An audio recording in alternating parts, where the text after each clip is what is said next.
का ज्ञान दास ने जो है ना पिक्चर फिल्म बना करके जो है ना अपने पास रख लिया इनकी बुकों से। अब ये तय कह नहीं, और लाखों और 3-3 4-4 पीढ़ी होगी, ये कह नहीं सकते कि हम यो ज्ञान नहीं देते थे, क्योंकि बुक की साक्षी हैं और वो जो उनके अनुयायी हैं वो सारे साक्षी हैं कि हमारे गुरुजी यही बताया करते।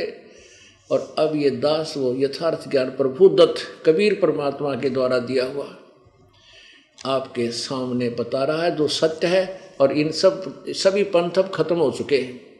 अध्यात्म ज्ञान इनका -0 है और ये थोड़े से दिनों में सबके समक्ष भी हो जाएगा। ये छुप जाएंगे, ये संत भाग जाएंगे या तो देश छोड़ जाएंगे। क्यों ये शिष्य ना टेकन देना, तुम नाचा नाश करे हमारा है, जीवन बर्बाद कर दिया, तुम क्या पढ़ाएंगे हमारे तय।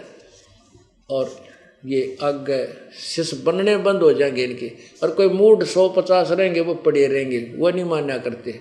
वो तो परमात्मा कहते हैं कि चातुर प्राणी चोर हैं, मूड मुगद है ठोठ, और संता के निकाम की इनके देगर जोट। एक हमारा भगत जी ने सुना जी, ईब तो ना समझदार आदमी तो संकेत तो समझ जाता है। जैसे कोई बस गाड़ी जा रही हो और रास्ते में खराब हो जाती है बस, तो कुछ तो समझदार तो समझ जाते हैं जब ड्राइवर नीचे उतर के उसको तला बढ़े, अगवाई केस अतिथि है। इतना अगर कोई बस बराबर में वो और आ जाए ना, भाग कर चढ़ जाते हैं, वो ना देखते आगा पीछा क्या बिरानी कब ठीक होगी। और कुछ एक बैठे रहते हैं, उसे का चाल पड़े,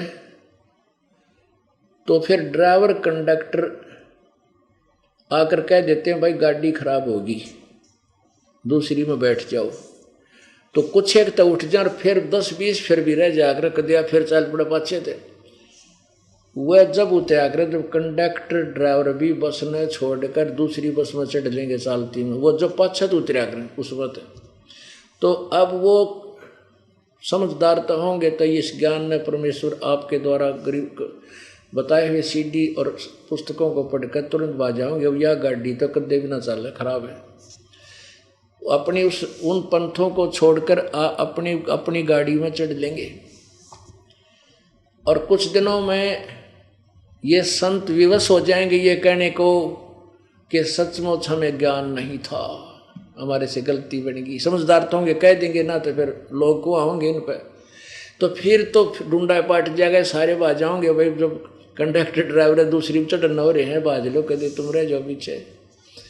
और कुछ मूड पाछे वो कंडक्टर ड्राइवर आ लेंगे तो पाछे तो आ जाएंगे, उनके गुरु आए पाछा आ जाएंगे। सतमार्ग को स्वीकार करना पड़ेगा। और धरती पर कोई यथार्थ ज्ञान नहीं और ना कोई भगवान, ना इसका कितना समाधान। केवल इसी परमात्मा की दया से इस दास पर कृपा हुई है। ये अनमोल खजाने की चाबी यानी की मुझे दे दी। अब रामानंद जी ने सोचा ये बालक बहुत बकवाद कर रहा है, ऊंची ऊंची बात कर रहा है, लेकिन धार्मिक व्यक्ति था रामानंद। उसने सोची भाई पहले इसको ऐसे ही नहीं कोई सजा देनी चाहिए, थोड़ी बहुत और फिर कुछ बात करूँगा। तो कहने लगा कि इसको वहीं बैठाओ। रामानंद जी ने उस दिन अपना दैनिक नित्य नियम भी नहीं किया था, सवेरे उठा ले गए हुए महात्मा और दूसरे ब्राह्मण कबीर जी को दान, और स्वामी रामानंद जी स्नान करके आए ही थे। कहने लगा भाई मैं अपने थोड़ी क्रिया कर लेता हूँ नित्य कर्म, बाद में तेरे से बात करूँगा, तेरे साथ तो बहुत लंबी कहानी बनेगी, तू अपने आप को भगवान बताता है ये है। अब रामानंद जी क्या करते थे, स्वामी जी भगवान वैसे बाहर कर्मकांड नहीं करते दिखते थे, वो उसने अभ्यास बना रखा था अपनी आंख बंद करके कल्पना काल्पनिक करते थे। जैसे अपने सिर पर श्रद्धा से गंगा का मटका भर के लाए हों, गंगा जल वहाँ रखा और भगवान विष्णु जी की मूर्ति के कपड़े उतारे, मुकुट उतार के रख दिया, कपड़े उतारे, वो कपड़े तो धोने के लिए डाल दिए, भगवान की मूर्ति को स्नान कराया, नए कपड़े पहना दिए और मुकुट रख दिया, तिलक लगा दिया, लेकिन माला ना गाली। गले में एक माला होती है जो वैष्णव साधु पहनते हैं, तुलसी की माला, एक मणिये की कंठी बोलना उसको, वो कंठी डालना भूल गया, मुकुट रख दिया उस दिन मूर्ति के सिर पर। अब उनके कर्म कांड में ये आता है कि पूरा ही श्रृंगार हो भगवान का, माला भी अवश्य हो तो पूजा पूरी है, नहीं तो खंडित है। और मुकुट रखने के बाद मुकुट नहीं उतार सकते उस दिन, उतार दिया तो पूजा खंडित। और माला नहीं डाल सका तो पूजा खंडित। अब रामानंद जी ने सोची कि यार तो बात बिगड़ गई, अब मैं तो कंठी डालना भूल गया, भगवान का मुकुट रख दिया। तो वह कंठी माला उठाई, उसने सोची ला मुकुट के ऊपर का डाल देता हूँ। अब मुकुट में अगर डालन लागे तो मुकुट में ऊपर ही अटकेगी, ना आई। तो रामानंद जी बहुत चिंतित हो गया, ये भगवान मेरा कौन से जन्म का पाप सामने आ गया, पहली बार आज धोखा लग गया, पहली बार भूल लगी, आज तो मेरा जीवन सारा दिन व्यर्थ गया, यह क्या हुआ मेरे साथ। नो चिंतित था। पर्दे से बाहर खड़े परमेश्वर कबीर जी 5 वर्ष की आयु लीलाधारी शरीर में, और कहने लगे स्वामी जी इस माला की गुंडी खोल लो, गांठ खोल के और फिर गांठ बांध दो गले में, भगवान का मुकुट उतारना ना पड़ेगा। रे तेरा गजब हो, आगे पर्दा लाग रहा, कोई मूर्ति सामने नहीं, मैं तो कल्पना मन में सोच रहा था, ये सब मेरे मन में उथल पुथल थी, और मेरे मन की बात को इसने जान लिया तो ये कोई अवश्य परम शक्ति है, कोई बहुत ही सिद्धि युक्त पुरुष है, ये जान के उठ, यानी भगवान भी हो सकता है, क्या पता किस रूप में आ जाए। वो पर्दा जो ला रखा था बाबा जी ने वो भी फेंक दिया ठाके, और एक तरफ तो पूरा ब्राह्मण समाज बैठा है, और शूद्र यानी छोटी जाति वालों को तो कपड़े भी ना लागण दिया करते, हाथ तो कहाँ। रामानंद जी ने सामने भगवान दिखाई दिया कि मेरे मन की बात बता दी, तो एकदम उस बच्चे को सीने से लगा लिया, बाहर आकर सबके सामने।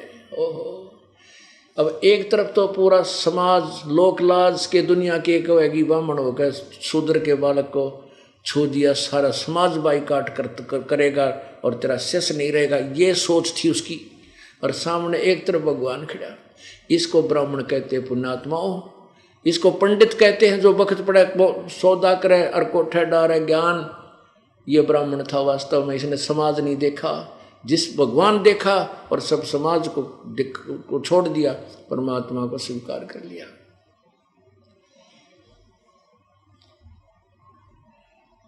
जब परमात्मा को सीने से लगाया तो परमात्मा का शरीर बहुत ही नरम नरम था।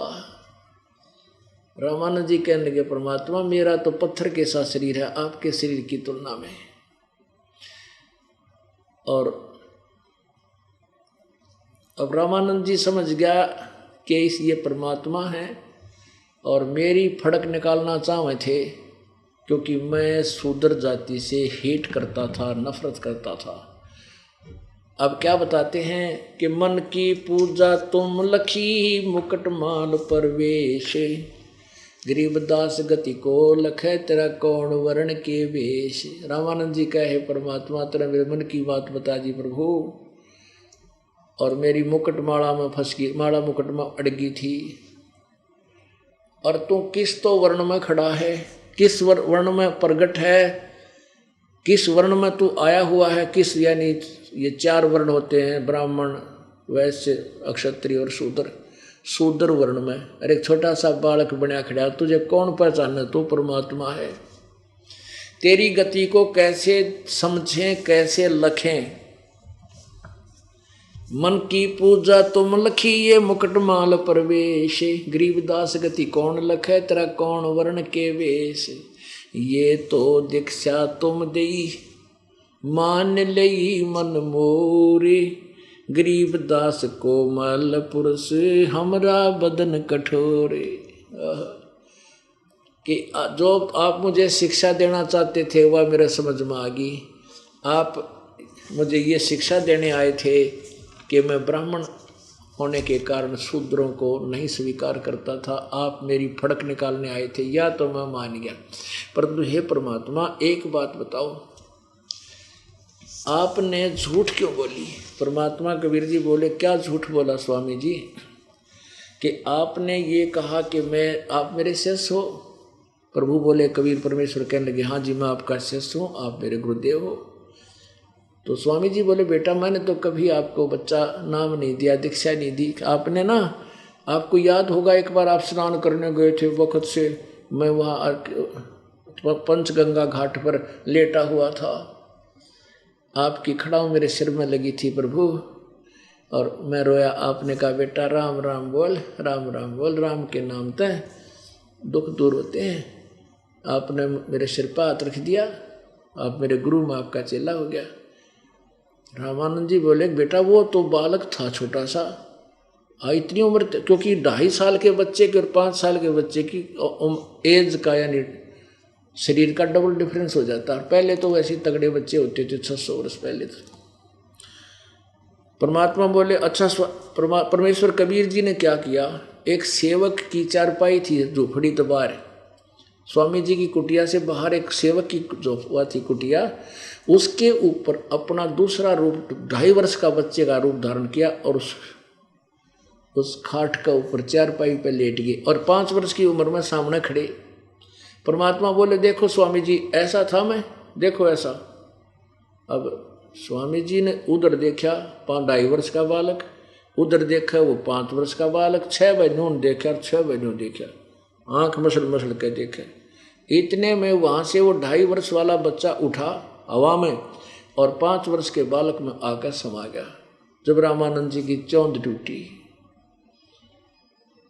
और फिर परमात्मा कहने लगे कि स्वामी जी यह अग्रम मग्रम छोड़ दे, मैं तेरे पीछे पीछे पड़ रहा हूँ, पता नहीं कितने दिन तो पीछे लाग रहा हूँ तेरा।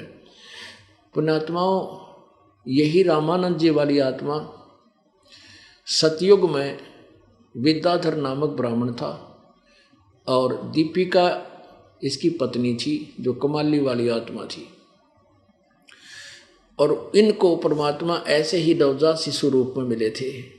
इन्होंने उनका पालन पोषण किया। दूसरे त्रेता में फिर यही आत्माएं, यही वेदविज नामक ब्राह्मण और सूर्या नामक जो है ब्राह्मणी बनी इनका, वहाँ भी परमात्मा फिर इनको ऐसे ही बालक रूप में मिले थे। तो परमात्मा कहते हैं मैं तुम्हारे लिए आया हूँ, भटक रहा हूँ, मैं रोवत हूँ सृष्टि को।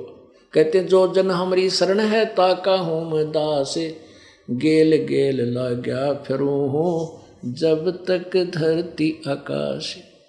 फिर रामानंद जी को पूरा ज्ञान समझा, वेदों और गीता से पूरे रेफरेंस के सामने रख कर धर दिए। रामानंद जी ने प्रति शर पकड़ लिया। फिर ने बोला बेटा मैं तो ध्यान लगाता हूँ, समाधि कर लगाता हूँ। या लगा समाधि कहाँ तक जाता है। अब त्रिवेणी का ऊपर 3 रास्ते हो जाते हैं, वे माने 3 रास्ते ऊपर। अब वहाँ तक तो ये पहुँच जाता था योग अभ्यास से। फिर परमात्मा बोले देखो ये सामने वाला रास्ता जो पूर्ण ब्रह्म को जाता है, ब्रह्मलोक को, ये बिना खुला तुम्हारे पे, आपका रास्ता ये लेफ्ट साइड का है। आप विष्णु जी के लोग चले जाओगे और फिर तुरंत फिर आओगे।